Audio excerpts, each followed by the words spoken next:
Uh, good day all.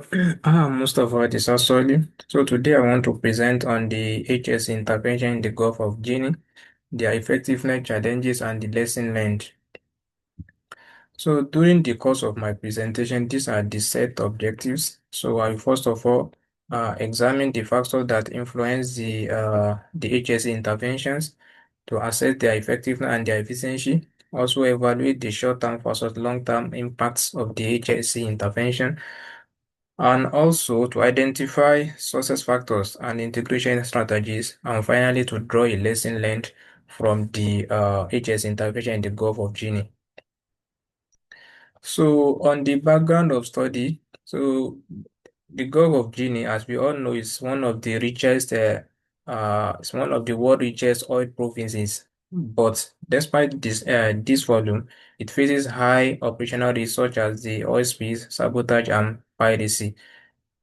So infrastructure is often weakened as because of the aging. So regulatory reforms, including the Petroleum Act, the PIA of 2021, and stronger enforcement, the NOSDRA, so have improved the oversight. So local content policies improving the personal protective equipment and the workforce capacity. So I have, however, the persistent issue like the oil theft under reporting and weak community trust continue to undermine to put back the HSC performance. So what are the factors that influence the HSC performance? The first of it is the regulatory and economics. So several factors shape the outcome, as we all know. So the regulation and economics set the baseline. So, for example, the PIA reforms and speed penalties drive compliances, but the fluctuation in the oil price has limited the safety investment. So, the second one, which is the leadership commitment, it varies across the companies because there are some companies that go beyond the compliances, while the other companies they barely meet with the minimum requirements. So, the workforce and culture. So workforce and culture also matters a lot because workers come from diverse backgrounds. So communication and training gaps can reduce the compliances. Also, we have the resources among the factor that influences the HSC performance. Also, we have the technology. So the technology such as the drones, remote sensing, the pipe to for monitoring the pipeline integrity, so management system are gradually improving the performance. So as a technology has significantly influences the HSC performance. So what are the effectiveness versus the efficiency? So effectiveness is in a simple time just the doing the right thing, while efficiency is doing the thing right. So effectiveness can be seen in reduced operational speed volumes because one of the factors that like the HSE factor is the oil speed. So one of the HSE challenges is the oil speed, but most especially in the oil and gas sector. So the effectiveness can be seen in a reduced operational speed volumes and stronger reporting, while efficiency is measured in terms of cost versus the outcomes. So one can say that prevention proves more effective than reaction, like the prevention is better than cure, for instance now. So the pipeline replacing a pipeline is even better than using an aging pipeline that can cause a oil spill. So the pipeline replacement prevent future leaks, as we all know, while remediation costs like curing after the incident has occurred. So remediation cost in the Niger Delta estimated to be up to like $150 billion per year. So in Niger Delta alone.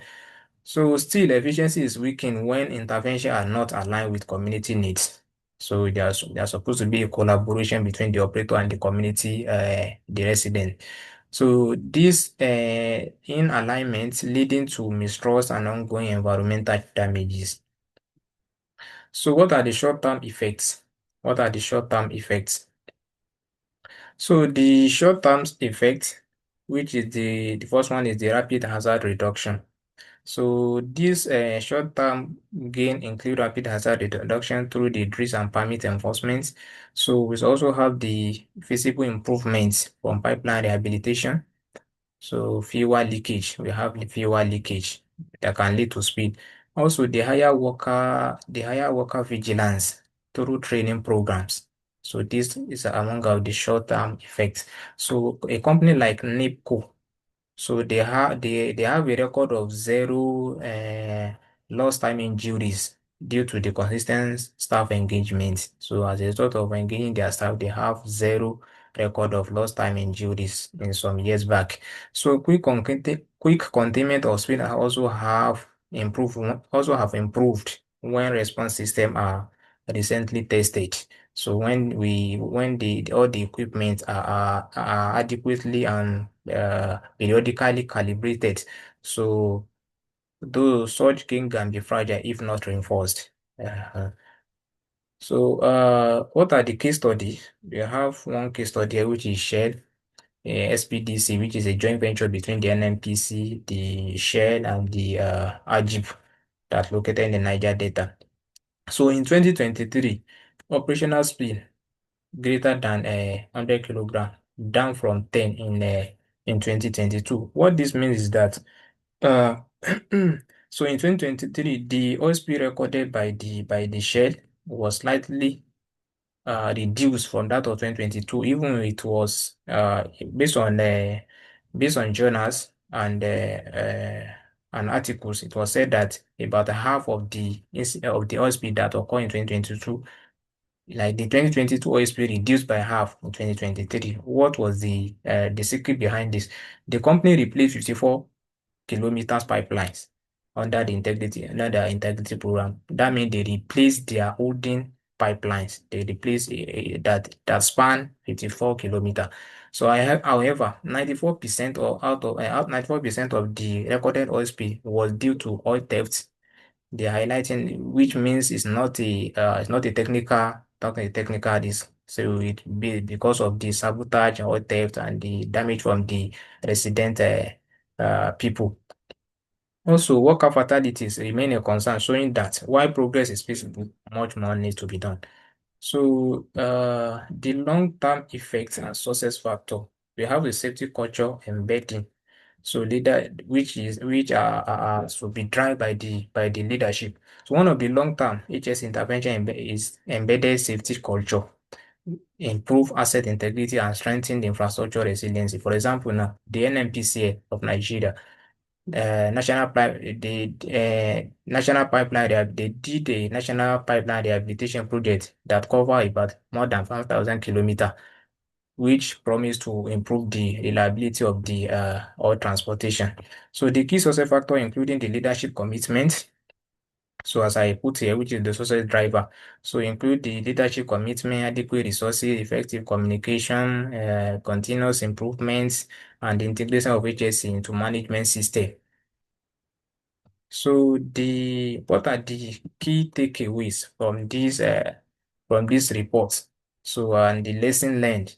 So from this study, several key lessons was emerged, but due to the limited time, so I just highlighted some.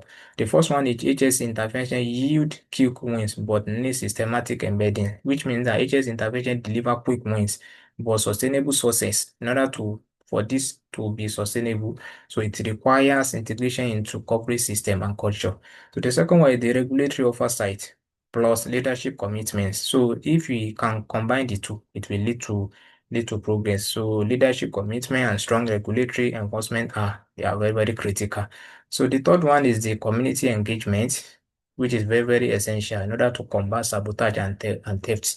So we need the community engagement. We need to engage the people that are residing at our field. They are the one working on the doing the fishing operation, farming, where our facilities is located. So we need a cordial relationship, a full engagement, so that in order to prevent the sabotage and theft.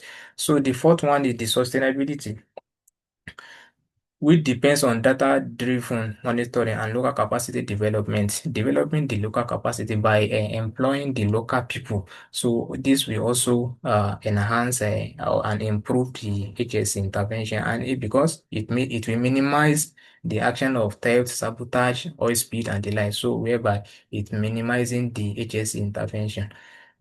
So, last but not the least, without integration, gains remain temporary and reactive, which means that in general, when interventions are embedded and holistic, they not only protect the lives and the environment, but also secure long-term viability for oil and gas operation in the Gulf of Guinea and also in the world generally. So these are just the outcome of the report. Thank you for listening. So I also have the reference slide there. Thank you so much.